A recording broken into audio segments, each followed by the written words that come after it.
Jadi sebenarnya disclaimer dulu, saya dengan Sifu Yonatan tidak ada persoalan pribadi. Memang sempat dulu berdebat dengan cukup baik karena kami menjaga sopan santun tata krama di dalam berdebat sama di Facebook. Dia menggunakan nama Sifu Yonatan Purnomo. Lalu waktu itu saya sempat diblokir karena waktu dia ngeyel-ngeyel, nanti ngeyelnya saya akan beritahu mengapa. Lalu saya mengatakan, ya udahlah silakan kalau kamu tidak mau ya sudah, saya pegang pepatah, anjing menggonggong, kafilah berlalu. Lalu dia marah, lalu kamu menganjing-anjingkan saya. Lalu saya mengatakan, oh tidak, ini pepatah. Saya mengatakan bahwa silakan kau ngomong apa saja, reform sudah berjalan 500 tahun dan sampai hari ini eksis. Nah, kemudian tiba-tiba kira-kira tahun lalu atau maksimal 2 tahun lalu, saya mendengar dia lalu tiba-tiba hilang dari peredaran. Saya cari tidak ada, saya cari sana-sini katanya lagi sekolah. Tiba-tiba 2 tahun yang lalu kalau nggak salah masih master ya MTH, dia mendirikan Biblikos. Lalu saya tahun lalu dikirimi link Zoom untuk mengikuti kebaktiannya dia. Lalu waktu saya ikuti, saya kaget di dalam satu eh, ceramah atau khotbahnya itu, mungkin sekitar 45 menit itu atau sekitar 75% dipakai untuk menyatakan keburukan orang-orang Protestan termasuk Luther. Jadi dia misalnya mengatakan pada waktu itu lagi membahas soal jangan membunuh, kalau nggak salah jangan berzina gitu lah. Lalu soal berzina dibahas itu semuanya itu dari Luther. Waktu itu saya langsung katakan kepada orang-orang yang kenal, saya kirim ke mereka, loh ini khotbah kok tentang keburukan orang, saya bilang. Harusnya kan firman Tuhan. Tapi saya masih itikat baik, saya WA dia, saya tanya, Sifu, kok tadi ngomong Luther berzina kumpul kebo itu datanya dari mana? Kalau dia kasih satu buku, saya lupa judulnya ya, nanti saya akan cari sebentar. Lalu dia mengatakan, oh buku ini. Saya cek buku itu ditulis oleh tokoh atau teolog ortodok timur. Ya, saya ngomong loh, kalau ortodok timur ngomong tentang Katolik, ngomong tentang Protestan tentu salah. Jadi saya melihat ini agak aneh ini. Orang MTH kok khotbah bukan firman Tuhan. Lalu saya nggak ngikuti lagi selama setahun, tiba-tiba muncul lagi dan cukup kaget ketika dia berkata tentang seminar yang pertama itu ya. Saya ikuti berapa jam itu. Saya kaget kemudian dia melaunching waktu itu bersama Pak Rektor dari Reform juga begitu kan. Uh, Lalu dia mulai tanda petik mengklaim tentang kanon lah, tentang Alkitab yang kanon, yang tidak kanon, lalu kita kesalahannya 6.577. Bayangkan, kalau kesalahannya adalah 6.577. Bagi saya ini adalah sebuah omong kosong yang besar sekali.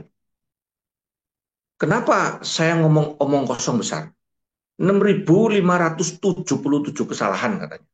Padahal perjanjian baru, teks Bizantium itu, perjanjian baru kira-kira itu hanya ada sekitar 7.500 sekian ayat. Sehingga saya hitung-hitung itu lebih dari 85%, 85,5% salah. Lah, ini adalah sebuah serangan yang brutal, ugal-ugalan istilahnya itu.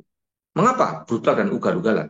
Jika kitab kita hanya 15% yang benar, dia sebenarnya dia mau mengatakan bahwa kita semua bukan Kristen dengan doktrin-doktrin yang keliru. Nah, saya disclaimer ini saya mau mengatakan bahwa sebenarnya saya menunggu para tokoh terutama dari eh, para ahli teks ya, ahli teks kemudian teks-teks asli begitu, lalu kemudian dari LAI sendiri untuk muncul gitu. Karena faktanya kemudian banyak sekali orang-orang awam yang terkecoh dengan klaim-klaim bombastis 6.577 kesalahan. Lalu orang semua, salah loh, Hen, salah loh. Aduh, saya bingung jelasinnya bagaimana. Saya menunggu, baru kemarin saya baru sadar, kenapa orang-orang sekelas, mungkin Pak Bambang, Pak MYM, ya pokoknya tokoh-tokoh yang kita tahu ya, Pak Deki udah memberikan cukup keras. Pak MYM terakhir mengatakan cukup baik menurut saya. Dia tidak layak ditanggapi, karena salahnya itu, aduh, istilahnya kalau orang itu salahnya dari ujung rambut sampai ujung telapak kaki. Nah, saya mulai melihat, iya benar.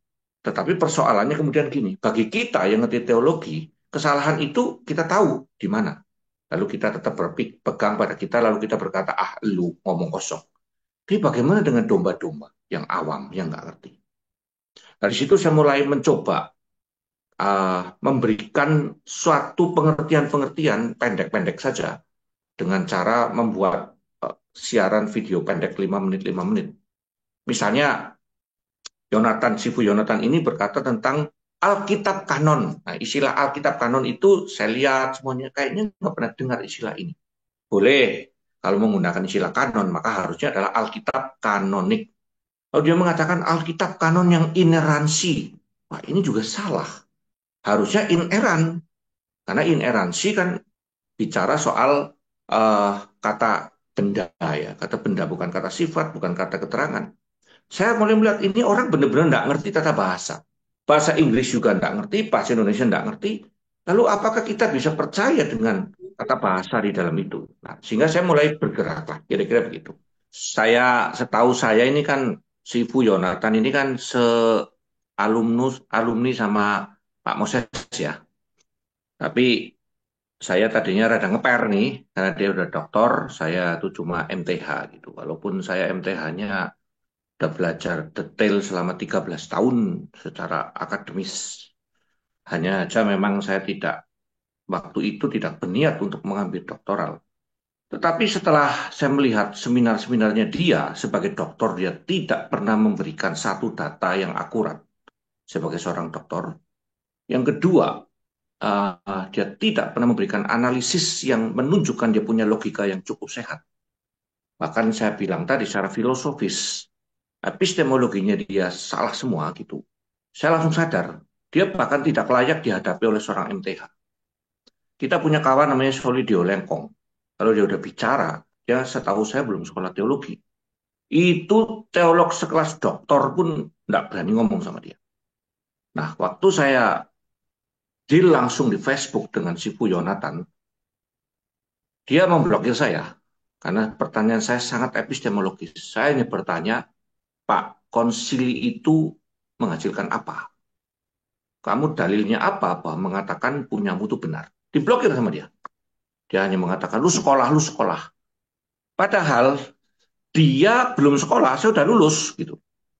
Ini yang jadi persoalan. Saya sempat mempertanyakan sebenarnya doktoralnya dia itu apa, lalu disertasinya gimana waktu itu.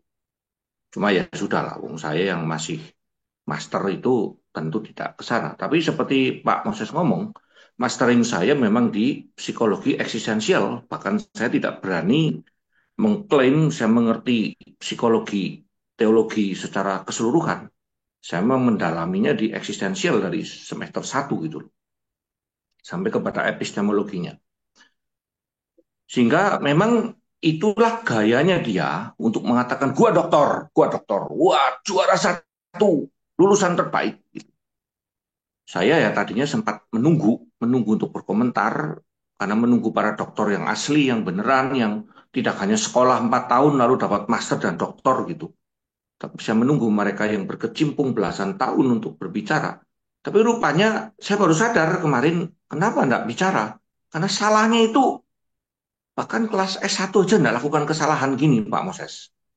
Jadi secara saya lihat mereka yang udah sekolah S1 saja enggak berani lakukan kesalahan yang mendasar ini. Sehingga saya mengatakan selalu dengan agak keras ya. Hanya ada dua kemungkinan. Ini orang bodoh sekali atau licik sekali sehingga melakukan satu kesalahan yang secara struktural dan masif sekali dilakukan masuk ke kampus-kampus sampai orang-orang awam merasa ini yang paling benar. Nah, bagi saya ini menjadi peringatan untuk para hamba Tuhan tadi untuk mulai membuka ruang kelas ke publik. Maka saya mendukung gerakan daripada third mill dari Dr. Richard Pratt ya. Kita waktu itu ketemu langsung di sana. Saya dengan 3M, saya dengan Pak Pendeta kawan saya GKRI di Kelapa Gading, kita membangun satu sekolah teologi yang tidak di kelas gitu. Kita menyebarkan kelas-kelas teologi, misalnya tentang akhir zaman dan sebagainya, di tunggal berdasarkan modul-modul yang diterjemahkan dari third mill dari Japet dan 150 doktor dan profesor di dunia itu. Kenapa? Karena memang mimpi kami seperti ini. Jangan sampai pelajaran teologi yang begitu dalam dan hebat hanya dimiliki oleh para teolog. Jemaat harusnya memiliki sehingga tidak gampang terkecoh dengan klaim saya dokter, saya lulus terbaik. Lalu tiba-tiba mengatakan saya menemukan, saya meneliti. Lah itu dokter-dokter selama ini mereka tidur apa enggak meneliti atau gimana kalau tiba-tiba dapat dokter di bidang biblical dan sebagainya. Nah ini memang yang menjadi persoalan kita. Tadi udah diomongin di pertanyaan yang ketiga di komentar itu bahwa memang doktrinnya nanti hanya bermasalah. Doktrin keselamatan mereka itu semua bermasalah. Bangkit sendiri dan sebagainya itu coba lihat nanti itu kita tunggu saja ya. Jadi komentar dari saya itu mungkin tidak perlu seketara MTH atau Master Doktor melayani dia, mungkin sekelas Bang Soli yang begitu mendalami literatur itu mungkin melawan dia udah cukup itu menurut saya.